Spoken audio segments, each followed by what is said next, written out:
came from a very poor family, making up of 12 people. Besides parents, I have 10 siblings. So 6 brothers, 4 sisters. So became a very poor family where education is not something that is easy, because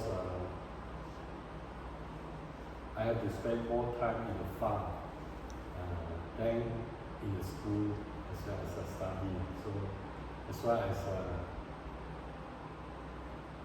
so-called children's activity or school's activities, there is very little opportunity because we have to work after school. We have to work in the farm to make a living.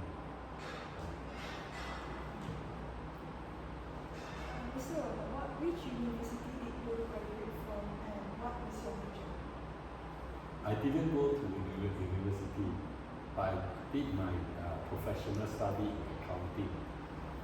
So I did my foundation in KL. Then the rest, I spent almost 4 years in UK to complete my professional study, ACCA. Is your major related to your future job? Yeah. My first job was in finance company, MBA Finance. Now no longer exists. So I was there as a accounts manager. So initially as an accounting officer, then after that accounts manager. Then after that I moved to become a credit manager as well. So all these works that I did is related to my profession. So it's very much required accounting knowledge. Do you think that what you study is important in your future career? Sure. When you choose a job in particular, so it's always something that you must be familiar with. So then if you study in accounts, it's very natural that you go to the job that requires accounting knowledge. Just like if you are a lawyer, then you have to go for legal practices, all those companies that require legal advising, legal advice. Thank you, Mr. Wong. Thank you for sharing. Now I'm going to pass to my partner. Sure. Thank you.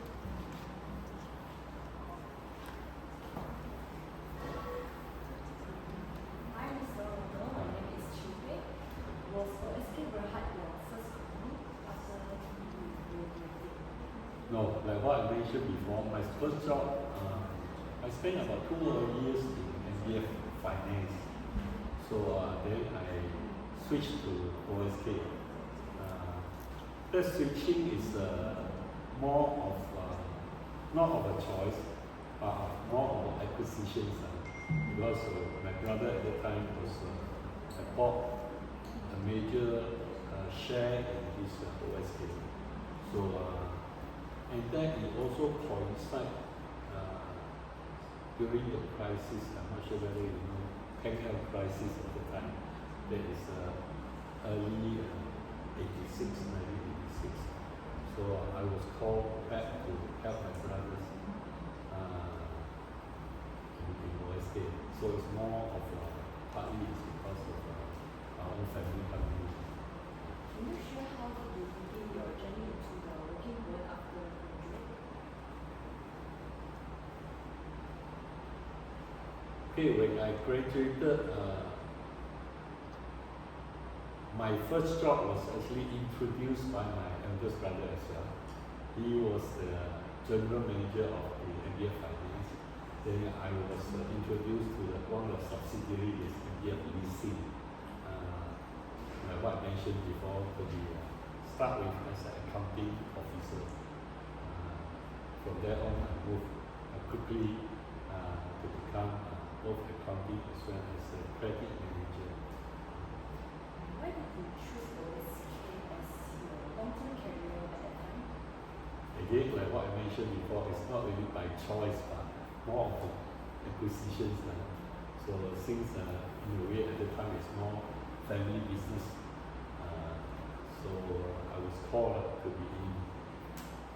In your opinion, what were some main challenges OSK faced during the COVID pandemic during 2019 to 2020? I was already out of OSK during the time. Out of OSK. But apparently, there are something that I can share is that OSK all the while is maintained to be in a way very cash rich and a very low geared company in terms of borrowing. So we are very cautious in terms of the way we spend money. And because of that, we have not so-called caught into a situation that we have so-called funding problems or repayment problems. So, of course, there is a time that actually it's difficult for everybody, especially big organizations. But we have not retrenched any staff, even despite the situation.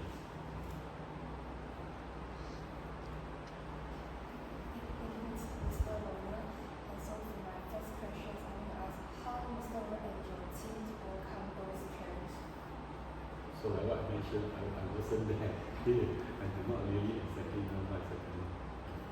And I also want to ask Mr. Ronald in what way, and if Mr. Ronald did becoming a stockbroker change your professional domestic yes or no? Not really. Really? Not really. And not really, so I want to ask why you think so? Because stockbroking itself is a profession, but it's very different from many other industries in that it is very complex, and is in a way, as far as market is concerned, it's very unpredictable, and it's actually the word itself is very complicated because everything that you need to know is something that is instantaneous. Stock market, unlike other industries, so because what is happening now in US and China, we have direct impact on us. Instantaneous is real time. So that is something that is different in a way.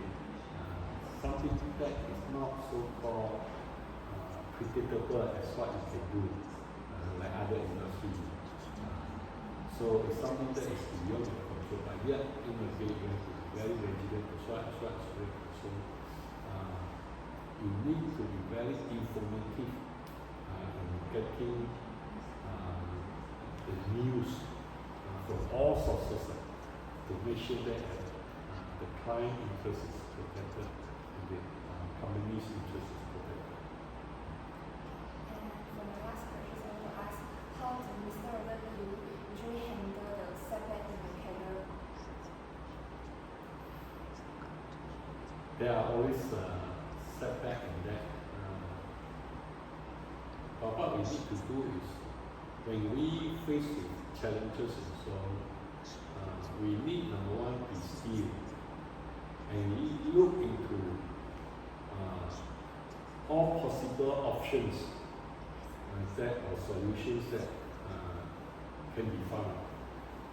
The other part is that when we face a situation like that, the best is that we don't work as a lone ranger. Consult your peers, and also try to get to know the roots of the issues and so what causes it. Normally when it's talking about setback, it's not business per se, is very often it's more of the people issues. So when the people issues, you have to be on the ground to know what is happening, what is the root causes for the issues and so then we have to confront it on a very sincere and genuine manner. And very often, when you come to situation like that, if we do it on a very honest and genuine manner, most of the time, as far as people issue is concerned, we can resolve it in a very amicable manner.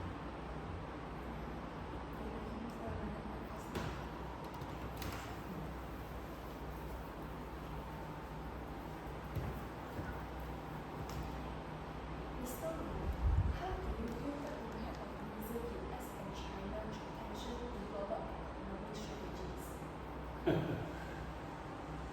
Oh. This is something that is, I would say, quite unimaginable.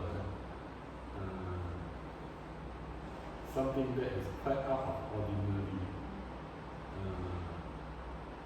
and it's universal. So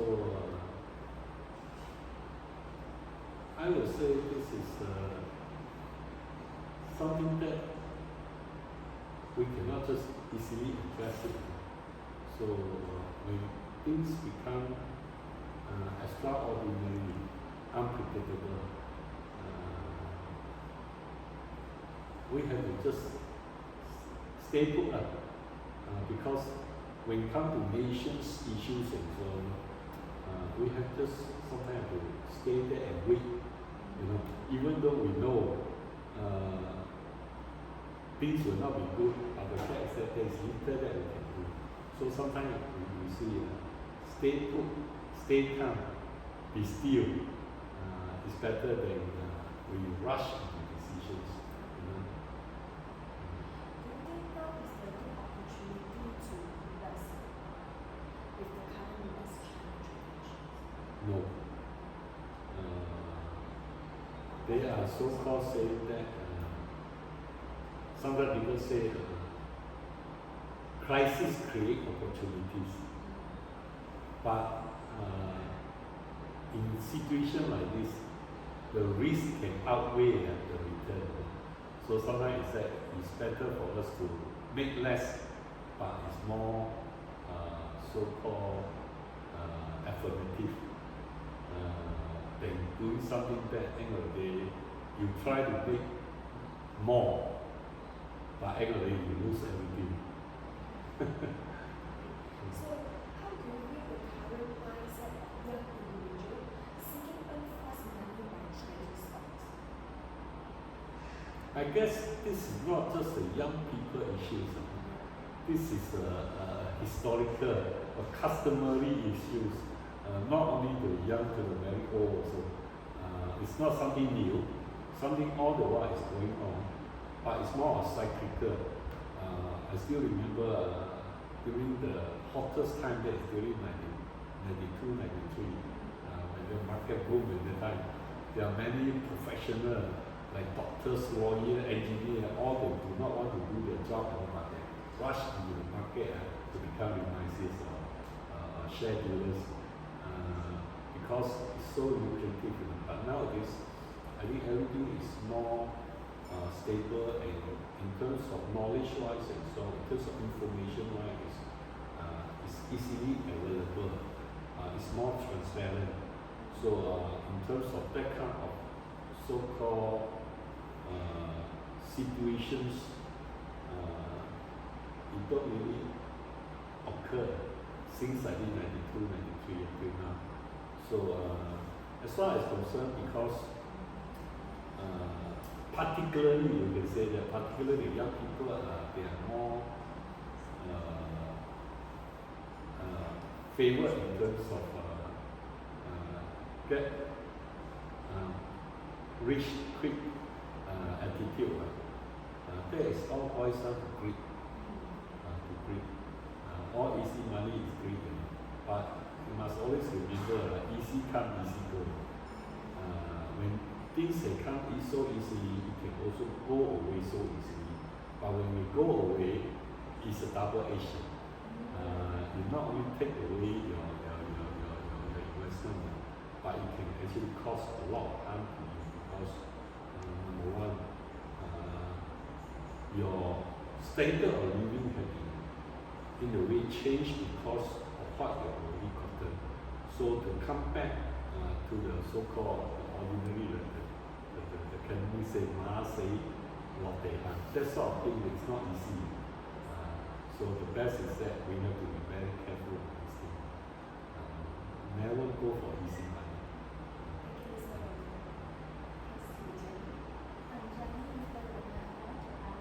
What is the accomplishment are you most proud of so far?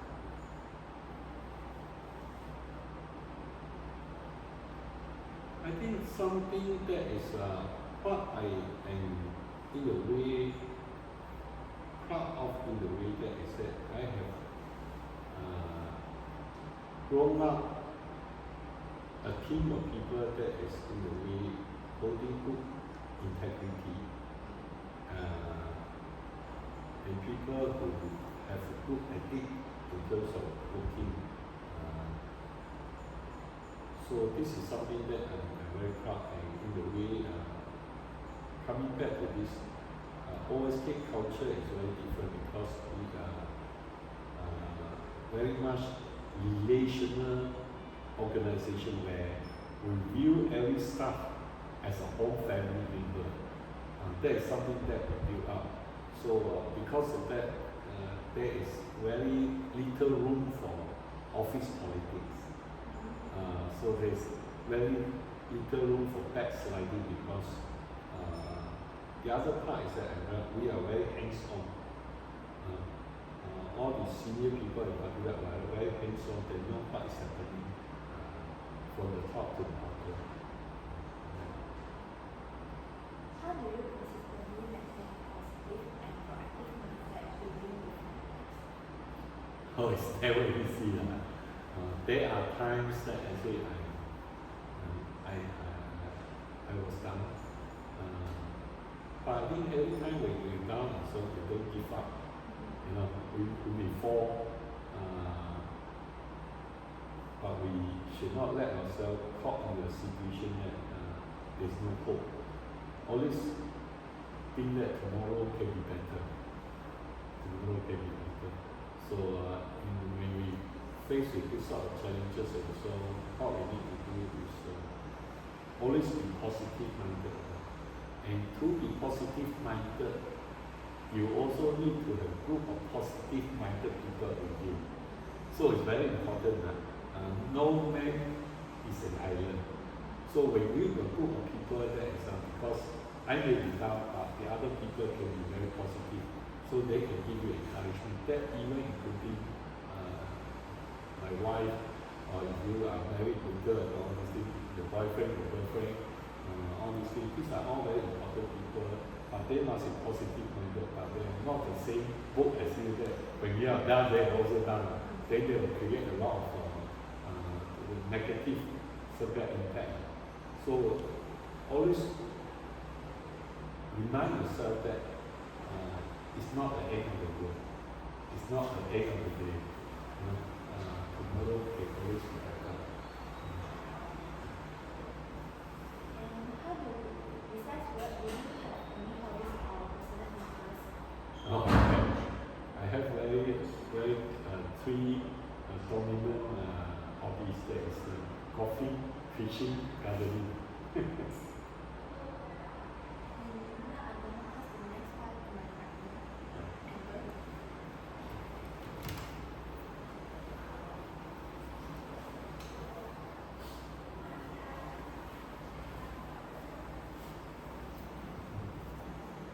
Hi, Mr. Roland. My name is Amber. Mr. Roland, do you plan to continue in your career role in the coming years? Yes, I think I need to make myself more active and productive. So I still debug. Currently, I'm not very so-called very active today, but still active in the way that I'm still involved in the market, in the industry. Is Tinkerbell planning any major business expansions in the next 5 years? Not at the moment. Not at the moment. Do you think companies should be preparing for AI in the near future? Your referring to my company?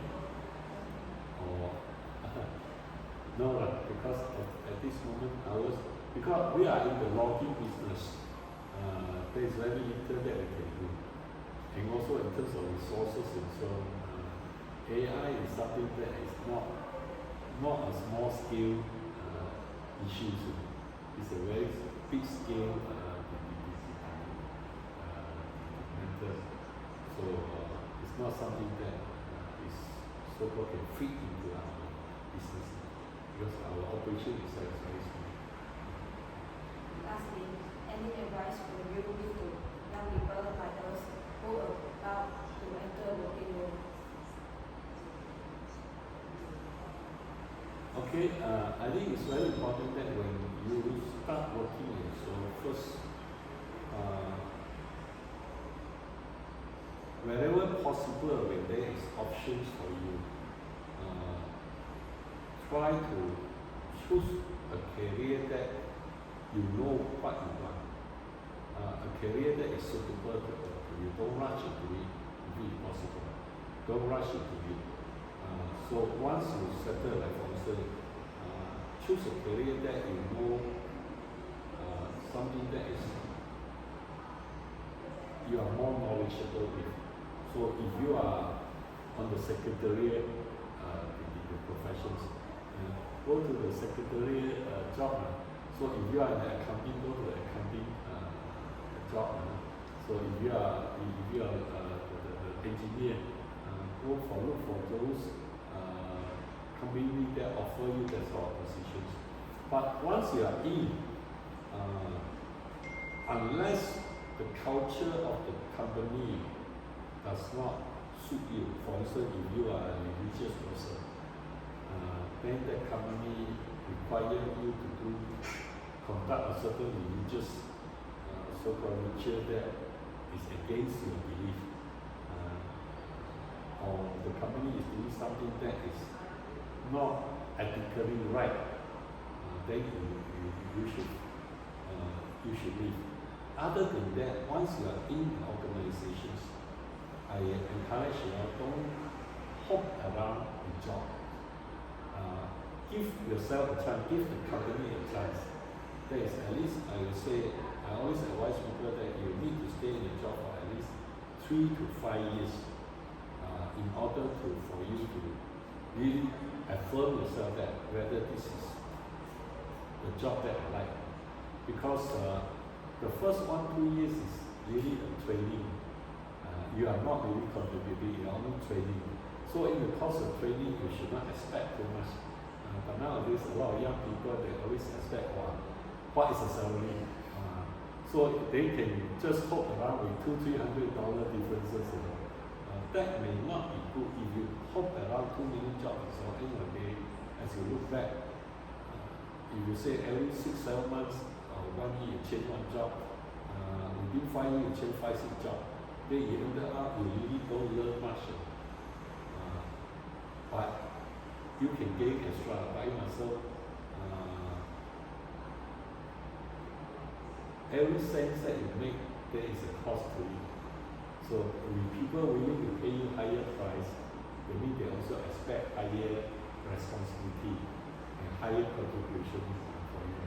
So when you stay in the job for a good period of time, number one, you let the company know of your ability, know of your personality. At the same time, you also able to get to know well about your fellow colleagues. So all these cultural issues is very important in a career. So once you're settled, and so especially when you see, that's why when you see there is potential in the company, what I call potential in the company is that if the company is growing or the size is big enough to contain many people for you to climb up the corporate ladder, you should give yourself a chance because you must always know that in the course of going, there will be people leaving or there will be people retiring. So if you are a person that is there consistently and you can contribute, it's very likely that as a boss, he will not neglect you. So because you are there for so long, so because it's always when something is somebody that is known to me is better than working with somebody that is not known to me.